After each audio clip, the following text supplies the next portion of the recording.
Kita lanjutkan dialog kita pemirsa, saya mau ke Pak Kus Riansyah dulu. Pak Kus, ini ada penilaian bahwa pemerintah atau OJK evaluasi pengawasannya terhadap pinjaman online ilegal saat ini dinilai masih kurang. Apa sebenarnya yang harus diperbaiki dan dilakukan untuk mencegah hal seperti ini tidak terjadi lagi ke depannya?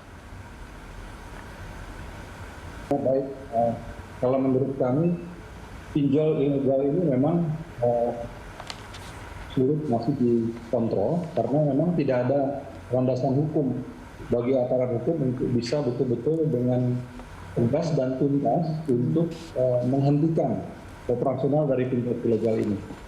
Menurut kami masalah fintech ini dan juga mungkin layanan keuangan mikro lainnya perlu diatur di tingkat undang-undang.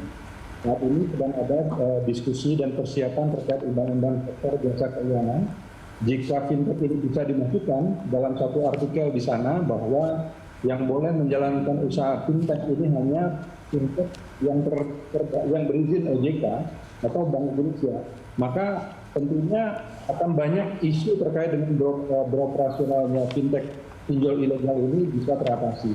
Ini yang segera kita terus dorong, Anggita. Karena kalau tidak kita mainnya nyapu di hilir gitu ya.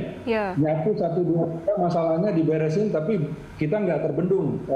Bahannya akan terus masuk. Sebagai ilustrasi, setiap bulan kita itu menyalurkan pinjaman kepada fintech ya di industri kami ini menyalurkan pinjaman 5 juta sampai 7,5 juta pinjaman ya.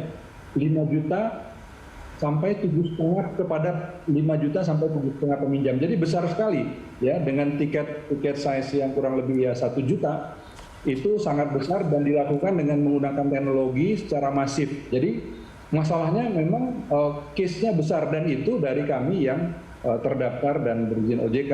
Apalagi dari yang ilegal ya, ilegal juga pasti jumlahnya sangat besar. Untuk itulah maka seperti tadi case ini akan terus-menerus ada. Ya, cuma istilahnya mungkin situasi dan konteksnya saja berbeda, tapi case-nya akan terus. Dan seperti case yang Ibu Melati itu kita berharap harusnya mungkin kalau literasi keuangan masyarakat sudah tinggi, kemudian masyarakat akan cari fintech yang terdaftar berizin OJK yang memang menyalurkan pendanaan untuk dana pendidikan. Ya, jadi nggak pinjam di pinjol ilegal yang liar, yang tidak tidak terverifikasi cara pelayanan dan yang tidak bisa diterima juga cara mereka beroperasi. Begitu. Baik, ini artinya harus ada landasan hukum yang dibuat agar masalah seperti ini tidak terjadi lagi yang melibatkan pinjaman online ilegal. Saya mau ke Pak Tulus. Pak Tulus, apa masukan dari YLKI sendiri terkait dengan permasalahan seperti ini? Apa sih yang harus dilakukan pemerintah dalam melakukan pengawasan terhadap pinjaman online? Ya, yang paling ideal dari sisi dulu adalah meningkatkan literasi digital masyarakat, khususnya dalam bidang fintech itu. Sebenarnya ini kan satu paradoks ya.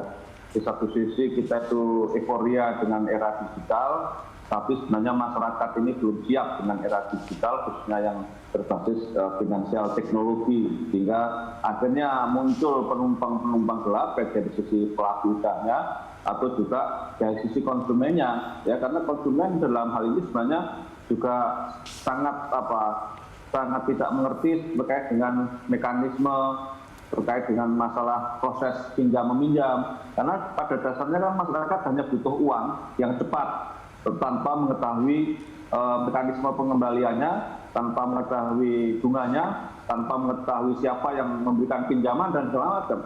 Nah, ini yang menjadi persoalan. Nah, ini yang paling ideal seperti itu. Nah, kalau dari sisi pelaku usahanya atau peminjaman online-nya itu ya sebenarnya harus ada upaya penegakan hukum yang sifatnya komprehensif yang berbasis digital, ya. Karena apa?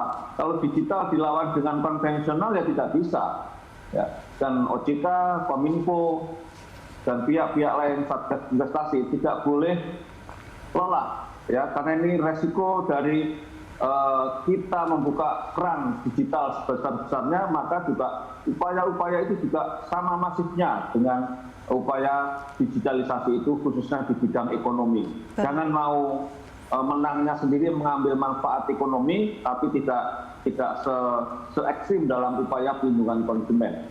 Baik, kesimpulannya adalah sebaiknya pemerintah segera membuat landasan hukum yang mengatur terkait dengan pinjaman online dan akan ada pemberian literasi, baik itu literasi digital maupun literasi keuangan bagi masyarakat agar kedepannya tidak ada lagi yang menjadi korban dari jeratan pinjaman online ilegal. Terima kasih banyak Pak Tulus dan juga Pak Kusriansyah sudah bergabung bersama kami di Lunch Talk siang ini. Terima kasih. Ya pemirsa, Lunch Talk masih akan kembali usai jeda, tetaplah bersama kami.